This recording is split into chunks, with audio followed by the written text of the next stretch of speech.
વિભાગે આગામી 7 દિવસ માટે સામાન્યથી મધ્યમ વરસાદની આગાહી કરી છે।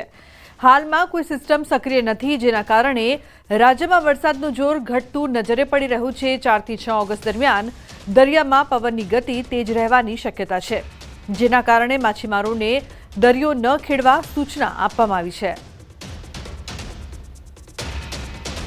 आने वाले 7 दिनों के लिए जो गुजरात स्टेट के लिए फोरकास्ट है, इसमें गुजरात स्टेट के सारे डिस्ट्रिक्ट कवर हैं, जिसमें लाइट टू मॉडरेट रेन का पूर्वानुमान है।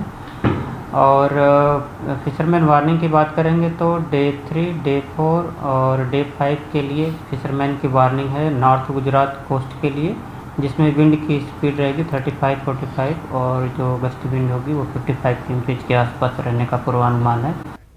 नगરમાં मुख्यमंत्री भूपेन्द्र पटेलના હસ્તે પોલીસ ચંદ્રક એનાયત કરાયા। પોલીસ અકાદમી કરાઈ ખાતે યોજાયેલા સમારોહ રાજ્ય ગૃહમંત્રી હર્ષ સંઘવી પણ ઉપસ્થિત રહ્યા હતા। પોલીસ વિભાગમાં વિશેષ કામગીરી બદલ ચંદ્રક એનાયત કરવામાં આવ્યા છે। આ પ્રસંગે હર્ષ સંઘવીએ જણાવ્યું કે ચંદ્રક મેળવનાર અધિકારીઓને શુભેચ્છા આપું છું। તો મુખ્યમંત્રીએ જણાવ્યું કે પોલીસ ફરજ સતત બજાવતો રહે છે, તેના માટે માત્ર પ્રજાની શાંતિ, સુરક્ષા અને સલામતી મહત્વની હોય છે।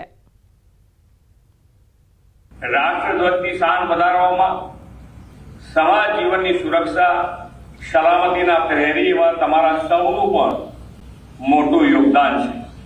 આદરણીય શ્રી મોદી સાહેબે રાષ્ટ્રહિત પ્રથમના ભાવ સાથે રાજ્યના વિકાસનો પાયો સેવા, શાંતિ અને સુરક્ષાથી નાખ્યો છે। આ શાંતિ, સેવા અને સુરક્ષાના મજબૂત પિલર તમે સૌ પોલીસ કર્મીઓ અને અધિકારીઓ છો। એમાંના 118 જેટલા પોલીસ અધિક કર્મચારીઓને તેમની ઉત્તમ કામગીરી માટે રાષ્ટ્રપતિ એવોર્ડથી સન્માનવાનો આજનો અવસર છે।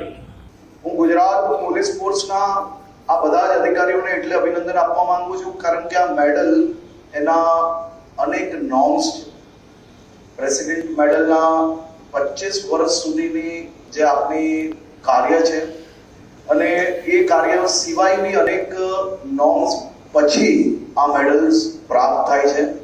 અને મેરિટોરિયસ સર્વિસમાં બી 18 વર્ષના જે નોર્મ્સ છે ને એના સિવાયના જે બીજા નિયમો છે એ બધા જ નિયમોનું પાલન કર્યા પછી આ મેડલ્સ આપવામાં આવે છે। ઊંઝા માર્કેટયાર્ડમાં કમર્શિયલ બેંકના 13 કર્મચારીઓને છૂટા કરાયા છે। 11 ક્લાર્ક અને 2 પ્યુન સહિત 13 કર્મચારીઓને છૂટા કરવામાં આવ્યા છે। સચિન પટેલ નામના કેશિયર દ્વારા ઉચાપત કરાયા બાદ બેંકની સાધારણ સભા મળી હતી। સાધારણ સભામાં આડેધડ કરેલા કર્મચારીની ભરતી રદ કરવાની માંગ કરાઈ હતી। તો જનરલ સભામાં સભાસદોએ ખોટી રીતે આડેધડ કરેલ ભરતીનો વિરોધ કરી કર્મચારીને છૂટા કરવા ઠરાવ કરાયો હતો। 1 ઓગસ્ટથી 11 ક્લાર્ક અને 2 પ્યુનને છૂટા કરવાનો નિર્ણય કરવામાં આવ્યો છે। બેંકની સાધારણ સભા 19/7/2025ના રોજ માતાજી સંસ્થાની યાત્રીભવન હોલમાં મળેલી, તેમાં સભાસદોની માગણીના અનુસંધાને ઠરાવ કરવામાં આવેલો કે બેંકમાં ભરતી કરાયેલ કર્મચારીઓને છૂટા કરવા।